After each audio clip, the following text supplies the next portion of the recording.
Hi everyone. So I wanted to make a video for both my students at Miramar and UCSD because you both are working on iSearch papers this week. So I wanted just to give you a sense of what I expect in terms of the formatting of your iSearch papers. Now, both classes are posting their papers to kind of a public or semi-public forum because you're posting it for other classmates to see. So this is just something to keep in mind as you're sort of narrating your research process, is that other people are going to be reading it and then giving you hopefully helpful feedback and asking you questions that will help to clarify what you found and how you're going to be using it as you move forward with your research project.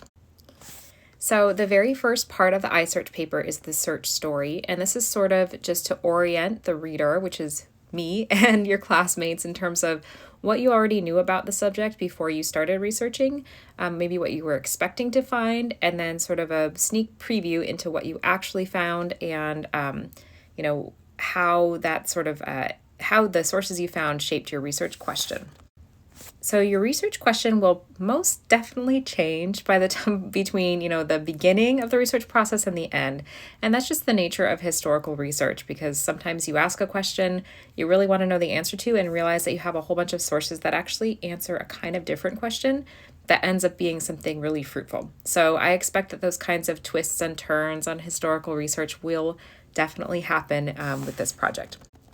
And that is the subject of part 2 of the iSearch paper, which is basically the research process.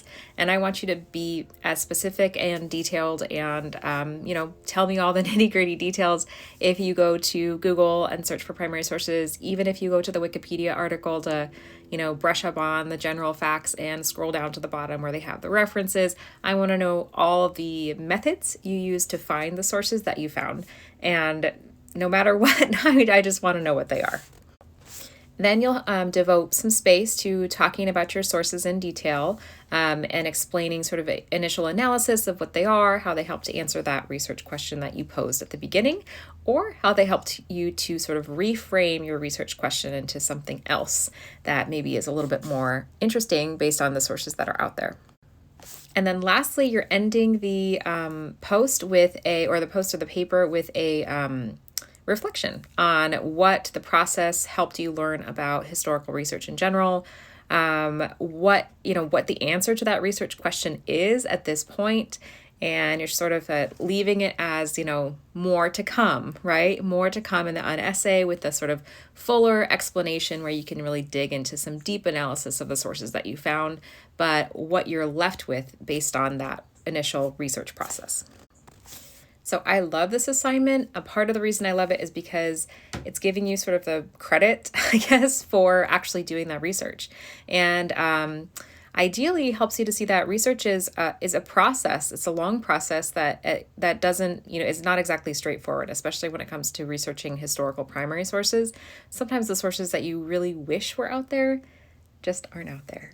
And sometimes you are pleasantly surprised. So there's that too. Don't lose hope. Now, so once you've posted it, people are reading it, they're asking you great questions, you're having a good conversation, and your interest is sparked for more creative processes in an ideal world. When we all come back from Thanksgiving, we're going to be working on the unessay.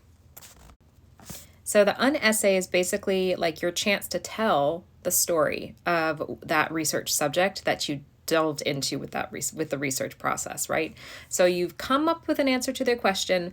Is it an argument yet? Is it a historical argument? Is it a really rich historical narrative? Not yet, right? It's sort of just the initial phase. So with the unessay, you get the chance to really dig in and tell a story and make a historical argument in whatever format you choose. And that's my sort of overview of the iSearch process and what I think about it when I see iSearch. And I'm really looking forward to seeing what all of your processes are and what they looked like. Totally fine to be honest with your frustrations, your joy, your anger at the lack of sources or at me for making you do this kind of project. Whatever, it's all fair game. Let me know what's going on, and looking forward to reading all of that stuff and getting into learning some new stuff about all of the research topics that you all have come up with. All right, so to end, I wanted to share a quote from this book. So the originator of the iSearch paper, his name is Ken McCrory. He's no longer alive, but he was an English professor, writing professor, and he wrote this book to sort of expand on the iSearch process, which I've sort of tweaked a little bit to be more historically related. But he wrote this passage describing the research process, which I think is really beautiful and kind of gets at why I'm asking you to do this, and I'm going to read it to you. Okay, he's talking about regular textbooks versus sort of an iSearch process. So he says that, textbooks peddle ideas, methods, principles, and knowledge of authorities, but abstracted and detached from the experience that generates them. And that's what the iSearch is all about. It's about the experience that's generating all of that historical writing. And he says this: no hint of frustration, joy, missteps into quicksand, divorce, sickness, boredom from the task of sorting and labeling shards of fact year after year until eureka, or nothing. Once again, nothing at all. That kind of the ups and downs of the research process and the way it sort of builds on itself and gives you hope and yet letdowns, that's really kind of a main thing about what historians do. And so that's why I wanted you to do this project. And with that, I will say good luck, everyone, and reach out if you have any questions.